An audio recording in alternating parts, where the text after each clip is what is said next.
예, 고린도 후서 우리 오늘 K잔슨 권사님께서 기도를 많이 해주셨는데 고린도후서 4장 7절의 말씀을 제가 읽어드리겠습니다. 우리가 이 보배를 질그릇에 가졌으니 이는 능력의 힘이 큰 것이 하나님께 있고 우리에게 있지 아니함을 알게 하려 함이라. 사도 바울은 우리를 질그릇으로 비유했습니다. 그만큼 우리는 약하고 보잘것이 없는 존재라는 것입니다. 그러나 놀라운 것은 그 속에 보물이 담겨 있다는 것입니다. 그러므로 인간이 대단한 것이 아니라 그 속에서 일하시는 그 하나님의 능력이 대단한 것을 우리가 알 수가 있습니다. 오늘 말씀은 마치 질그릇과 같은 정말 사회적인 그 약자인 그 과부 다말과 또한 그 사회적으로 강자인 시아버지 유다의 이야기입니다. 여기서 다말은 의로운 여성으로 대변되고 유다는 위선적인 남성으로 이렇게 대변되고 있습니다. 우리가 다말과 같은 지혜를 얻어서 절망적인 사회에서 우리의 운명을 스스로 개척해 나가는 능력 있는 삶을 사시는 우리 성도 여러분들이 되시기를 간절히 기도드립니다. 아멘. 창세기 38장 12절을 보십시오. 얼마 후에 유다의 아내 수아의 딸이 죽은지라 유다가 위로를 받은 후에 그 친구 아둘람 사람 시라와 함께 딥나로 올라가서 자기 양털 깎는 자에게 이르렀더니, 여기서 얼마 후라는 것은 영어로는 after long time이라고 여기 돼 있죠. 그러니까 다말이 친정으로 쫓겨간 시간이 오래되었다는 것을 의미합니다. 다말은 과부로서 그 오랜 시간 동안 그 어려운 생활을 하였습니다만 그 시아버지가 되는 그 유다는 까마득히 자기 며느리는 잊고 살았습니다. 유다는 아내를 잃고 상을 치른 후에 그 딥나라는 마을에 가서 양털 깎는 그 마을의 그 문화적 축제에 참여하려고 갔습니다. 이런 이제 그 양털 깎는 이 문화 축제에서는 그 포도주를 전부 다 이렇게 공짜로 준다고 하니까 마을 주민 전체가 다 아마 포도주를 많이 마시고 아마 흥에 취했을 것입니다. 창세기 38장 13절을 보십시오. 혹이 다말에게 고하되 내 시부가 자기 양털을 깎으려고 딥나에 올라왔다 한지라. 그러니까 이 말씀을 보면 그 다말의 그 친정은 아마 그 딥나에서 가까운 곳으로 우리가 추정할 수가 있습니다. 그 딥나에서 그 과부로서 그 생고생하는 그 다말의 그 어려움을 잊어버리고 유다는 자기 자신이 그 위로받기 위해서 또 자기 그 양떼들을 털을 깎기 위해서 이렇게 딥나를 이렇게 찾은 것입니다.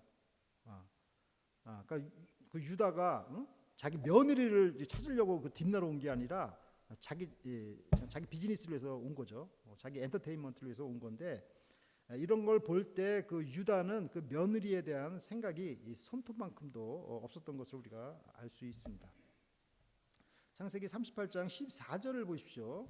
그가 과부의 의복을 벗고 면박으로 얼굴을 가리고 몸을 휩싸고 딥나 길 곁 에나임 문에 앉으니 이는 셀라가 장성함을 보았어도 자기를 그의 아내로 주지 않음을 인함이라.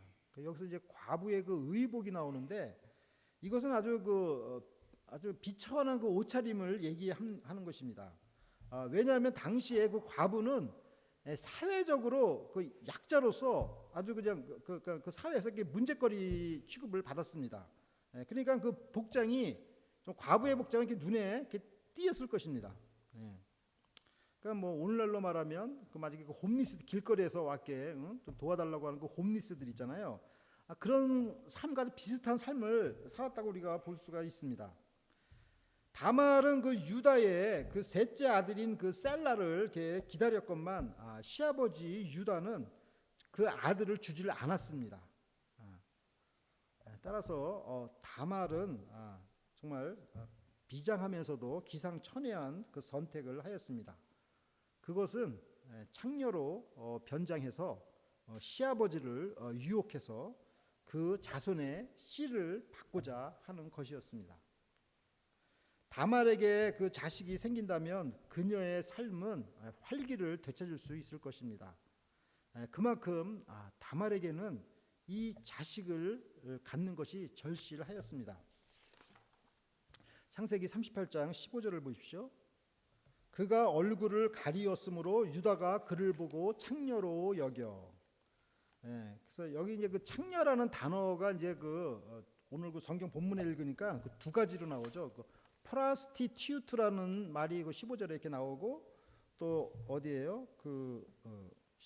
21절부터 쭉 보면은 쉬린 프라스티튜트 이렇게 두 가지로 이렇게 구별돼서 나오는 것을 볼 수가 있죠. 그래서 당시 그 창녀는 그 두 가지 종류의 그 창녀가 있었는데 우리가 생각하는 일반적인 창녀는 히브리 원어로 조나입니다. 조나.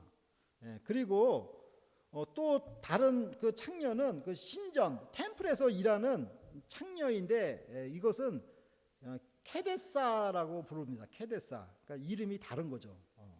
근데 여기서는 지금 조나로 쓰여진 것입니다. 그러니까 유다가 그 다말을 보고 이 조나구나 이렇게 생각을 한 거죠. 창세기 38장 16절을 보십시오. 길 곁으로 그에게 나아가 가로되 청컨대 나로 내게 들어가게 하라 하니 그 자부인 줄 알지 못하였음이라. 그가 가로되 당신이 무엇을 주고 내게 들어오려느냐. 그러니까 여기서 이제 그 다말의 그 변장 그 솜씨가 놀라운 것을 알 수 있죠. 왜냐하면은 그 시아버지 유다가 정말 이 창녀가 자기 며느리인 것을 이렇게 눈치채지 못했기 때문입니다. 당시 남자들은 창기와의 이런 그 성관계를 갖는 것을 이렇게 큰 죄로 여기지 않았습니다. 다만 그냥 부끄러운 일이다 이 정도로만 이렇게 생각을 하였습니다. 그런데 이 일이 만일 이 관계가 만약에 탄로가 나게 되면은 여자에게는 위험천만한 일이 생깁니다. 레위기 20장 12절입니다. 누구든지 그 자부와 동침하거든 둘 다 반드시 죽일지니 그들이 가증한 일을 행하였음이라. 그 피가 자기에게로 돌아가리라. 자, 이 말씀을 보면 다말이 왜 자기의 그 죽음을 각오하면서까지 이런 일을 벌인 것일까요?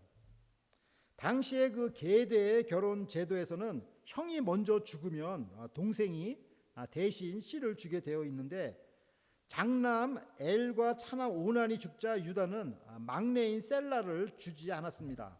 셀라도 죽을까봐 염려가 된 것입니다.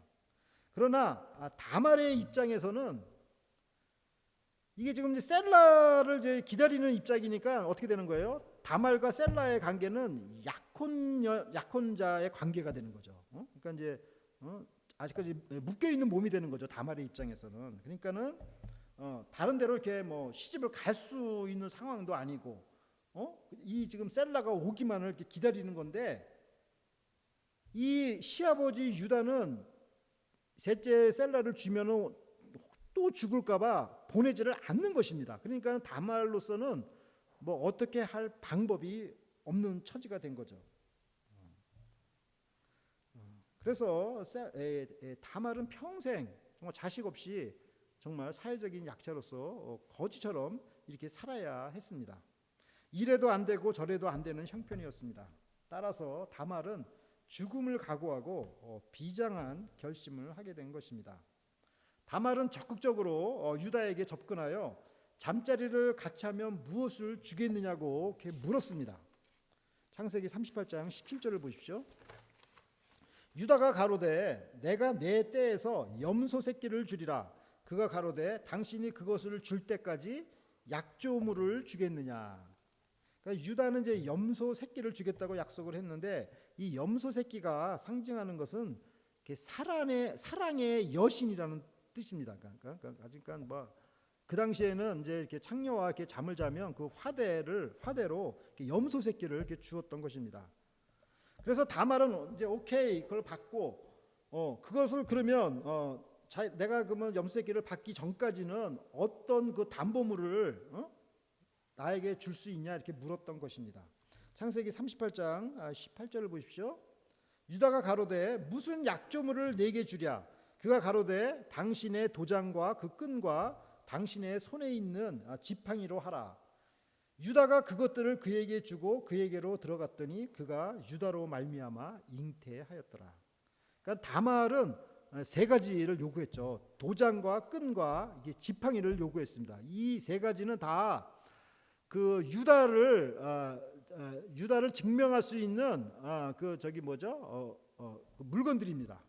그러니까 이거 오늘날로 말하면 뭐죠? 오늘날은 뭐 하나만 있으면 되죠. 뭐 신분증 같은 거 아니면 드라이버 라이센스, 포토 아이디가 있는 드라이버 라이센스, 이것만 있으면은 되는 거잖아요. 그래서 이 요런 그 신분증 같은 걸 요구한 것입니다. 그럼 우리는 왜 다말이 이러한 것을 요구했는지 그 이유를 알 수 있을 것 같습니다. 왜냐하면 만일에 어떤 문제가 발생했을 때, 이 일이 탄로났을 때 그런 것을 대비하기 위한 것입니다. 그리고 다말은 성공적으로 잉태하게 되었습니다. 그 이름이 마태복음의 메시아의 족보에 기록되어 있습니다. 마태복음 1장 3절 말씀입니다. 유다는 다말에게서 베레스와 세라를 낳고 베레스는 헤스론을 낳고 헤스론은 람을 낳고, 이게 지금 메시아 그 족보에 이렇게 나와 있습니다. 다말이 정말 자기 이 받은 씨앗이, 유다로부터 받은 이 씨앗이 장차 정말 이게 메시아의 그 조상이 될지 뭐 다말이 뭐 알았겠어요? 몰랐겠죠. 그러나 성경은 이 다말의 이 행위가 옳은 일이었다라고 이렇게 지금 증언하고 있습니다. 창세기 38장 26절입니다. 유다가 그것들을 알아보고 가로되 그는 나보다 옳도다. 내가 그를 내 아들 셀라에게 주지 아니하였음이로다 하고 다시는 그를 가까이 하지 아니하였더라.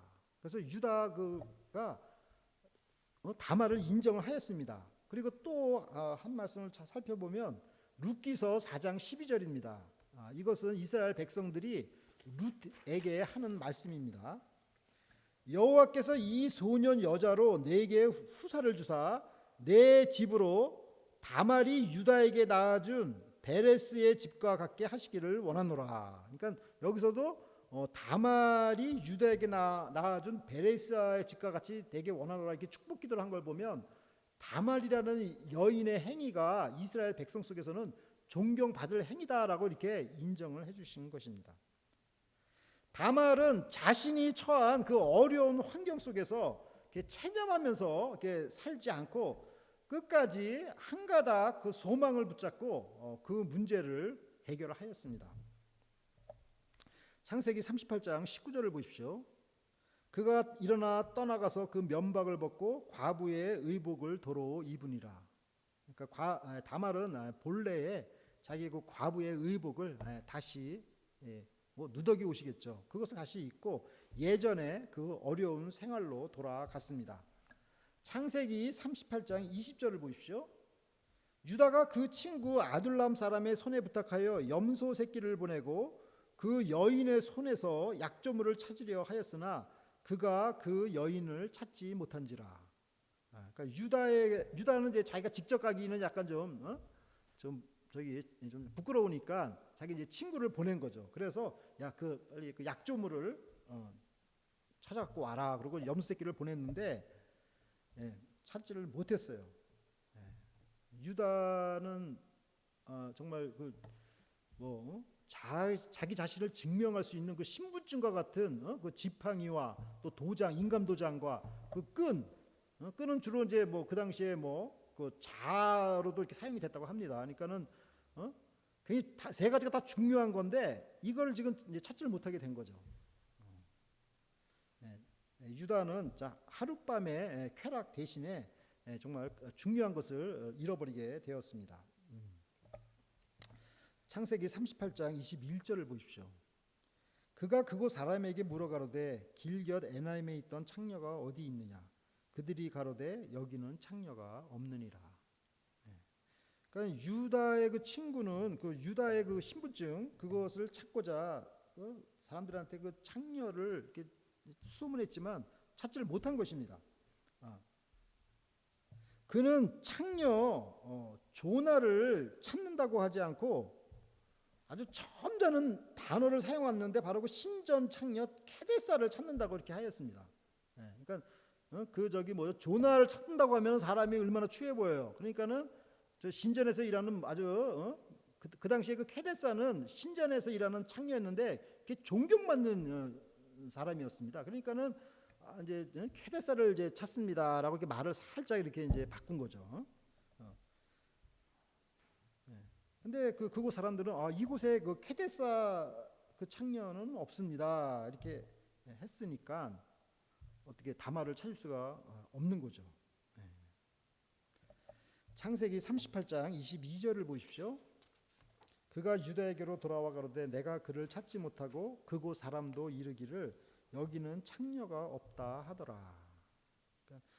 그러니까 이거를 보면서 우리가 그 당시에 그 가나안의 그 신앙 상태가 어떠한지를 우리가 간접적으로 볼 수 있겠죠. 그 당시에 그 문화는 어떤 그 신전에 가늠하는 그 창녀들을 이렇게 두고 그 종교적인 행사를 한 걸 보면 그 사회가 굉장히 음란했다라는 것을 우리가 알 수가 있는 거죠. 창세기 38장 23절을 보십시오. 유다가 가로되 그로 그것을 가지게 두라. 우리가 부끄러움을 당할까 하노라. 내가 이 염소 새끼를 보내었으나 그대가 그를 찾지 못하였느니라. 그러니까 유다는 이제 그 부끄러움을 당하지 않기 위해서 그 약조물을 찾는 것을 이렇게 포기하였습니다. 유다는 자기가 그 하나님 앞에서의 그 저지른 그 범죄라고 그것을 생각하기보다는 그 사람들로부터 오는 그 비난의 그 화살이 두려웠습니다. 이처럼 우리가 하나님 앞에서 살지 않고 사람의 눈치를 보며 산다면 그것은 위선이 되는 것입니다. 유다는 자신의 명예가 실추될까봐 그 자기의 그 위선을 드러냈습니다. 이처럼 죄의 속성은 정말 죄를 감추는 것입니다. 요한일서 1장 9절 말씀입니다. 만일 우리가 우리 죄를 자백하면 저는 미쁘시고 의로우사 우리 죄를 사하시며 모든 불의에서 우리를 깨끗게 하실 것이요. 아멘. 성경은 이 복음을 우리에게 말씀하고 있습니다. 어떤 죄라도 하나님 앞에 자복하면 다 용서를 받는다는 약속의 말씀입니다. 이것이 바로 우리가 믿는 복음입니다. 예수님께서는 요한복음 8장에서 간음한 여인을 용서하셨습니다. 사람들은 간음한 여인을 돌로 쳐 죽여야 한다고 하였습니다. 그러나 예수님의 말씀은 달랐습니다. 요한복음 8장 11절 말씀입니다. 대답하되 주여 없나이다. 예수께서 가라사대 나도 너를 정죄하지 아니하노니 가서 다시는 죄를 범치 말라 하시니라. 예수님께서도 우리의 죄를 정죄하지 않는다고 말씀하셨습니다. 우리가 이 말씀을 믿어야 되겠죠, 그죠? 우리는 예수님의 그 십자가의 그 공로로 모든 죄를 용서를 받았습니다. 그 죄가 우리의 그 과거의 죄, 오늘 현재의 죄, 앞으로 있을 미래의 죄까지 다 용서를 받은 것입니다. 그러니까 더 이상 우리가 예수님 안에서 그 정죄함이 없는 것입니다. 그러면 우리의 삶이 어떻게 되는 거예요? 앞으로 Jesus declared, go now and live your life of sin. 이제 가서 죄악된 생활과 떠난 삶을 살아라. 이게 바로 우리 그리스도인의 방향입니다. 그러므로 그리스도인의 앞으로의 남은 삶은 거룩한 삶뿐입니다. 죄와 싸우는 삶입니다. 다말에게 있어서 삶의 첫 번째 우선순위는 아기를 잉태하는 것입니다. 다말은 그것을 얻기 위해서 정말 어려움을 참고 오랫동안 기다리고 그리고 기회가 왔을 때 그 지혜를 발휘했습니다. 성도님들께서는 삶에서 가장 중요한 것이 무엇이라고 생각하십니까? 그리고 그것을 얻기 위해서 얼마나 힘을 쏟고 계십니까? 우리가 오늘 말씀을 세 가지 키워드로 묵상을 해보고자 합니다. 인터컬처럴 다문화, 인도미터블 불굴, 인디펜던트 독립, 이 세 가지 키워드로 다시 정리해 보겠습니다. 다말은 가나안 여인으로서 이스라엘 유다의 며느리가 되었다는 것은 오늘날 그 국제 결혼을 한 다문화 가정이었습니다. 다말은 그 언어가 다르고 또 문화가 다르고 또 종교가 달라서 정말 말 못할 아픔이 많았을 것입니다.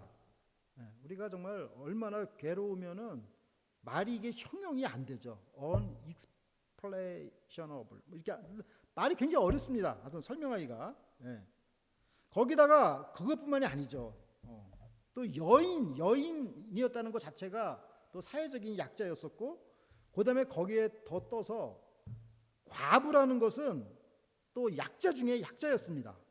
그러니까는 오늘날로 말하면 아주 그냥 흙수저 중에 그냥 흙수저였습니다. 그러나 하나님께서 이 질그릇 같은 이 흙수저라고 사용 못하실 이유가 전혀 없는 것입니다. 그가 비록 과부의 의복을 입었다 할지라도 하나님께서 보실 때는 거룩한 성도입니다. 다말은 창녀로서가 아니라 다문화 속에서 또 사회적인 약자 속에서 메시아의 길을 여는 대단히 중요한 인물이 되었습니다. 만일 다말이 아이고 다 집어쳐 이거 다 모르겠다 그리고 했으면 어떻게 됐을까요? 그 메시아가 그 다말을 통해서 다말이 베레스와 세라를 낳고 베레스의 또 자손 베레스가 다윗 왕의 조상이 되었고 다윗의 자손 예수님께 태어나시지 않았습니까? 그냥 그 대가 그냥 끊겨버리는 것입니다. 그러니까 너무 그냥 아슬아슬했던 거죠.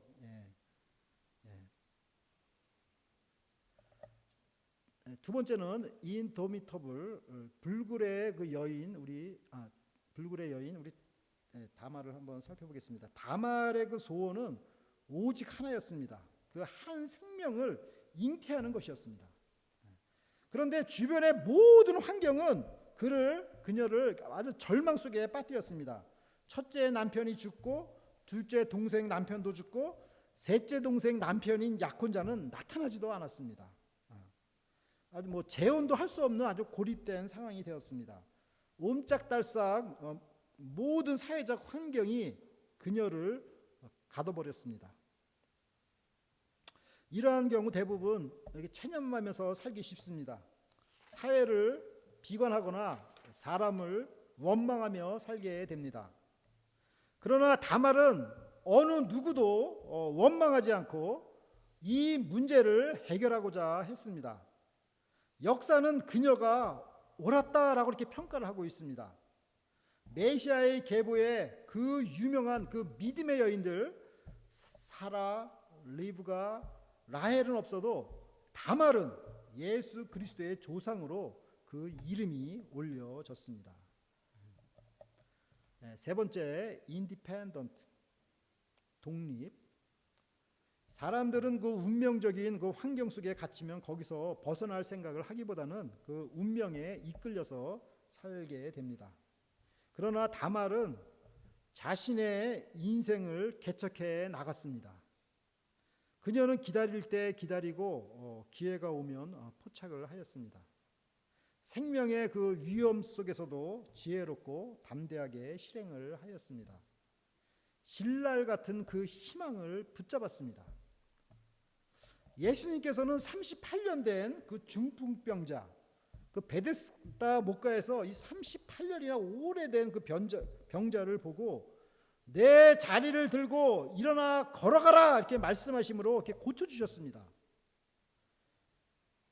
예수님께서는 야, 너 38년 동안 이렇게 여기서 이렇게 환자가 됐어? 참 오래됐어. 이제 살 날도 이제 얼마 남지 않았으니까 이제 그냥 그대로 살다가 그냥 하늘나라 가라. 이렇게 말씀하지 않으시는 거예요. 예수님께서는 38년 된 병자 얼마나 오래됐겠어요? 마지막 삶에 남은 마지막 살 희망을 불어넣어 주신 것입니다. 그렇습니다. 우리가 단 1초라도 남은 우리의 인생이 정말 우리 인생의 운명을 바꿀 수만 있다면 우리는 바꿔야 하는 것입니다. 다말은 자립적인 자세로 자신의 운명을 바꾸었습니다. 사랑하는 라크로스 새소망교회 성도 여러분, 하나님께서는 흙수저와 같은 사회적인 약자 다말과 함께 하셨습니다. 하나님께서는 다말을 사용하시사 메시아가 탄생하는 길목에서 아주 중요한 역할을 하도록 도우셨습니다. 우리가 다말을 배워서 어떤 어려운 환경 속에서도 희망을 잃지 않고 변화된 삶을 살기를 기도합니다. 우리에게 주어진 운명적이고 절망적인 상황에서 이 자비와 능력의 하나님을 믿고 거룩한 순례의 길을 걸어가시는 우리 성도 여러분들이 되시기를 간절히 기도드립니다. 다 함께 기도드리겠습니다. 하나님 아버지, 다말을 통해 어떤 어려운 환경 속에서도 그 운명을 극복하고 변화의 세기를 모색하는 지혜를 배우게 해주셔서 감사를 드립니다. 오늘 하루하루가 우리의 운명적인 생각을 극복하고 새로운 길을 개척하는 시간이 되게 하여 주시옵소서. 그래서 다말과 같이 먼 훗날 자손들에게 아름다운 믿음의 발자취를 남기게 하여 주시옵소서. 감사드리며 예수 그리스도의 이름으로 기도드립니다. 아멘.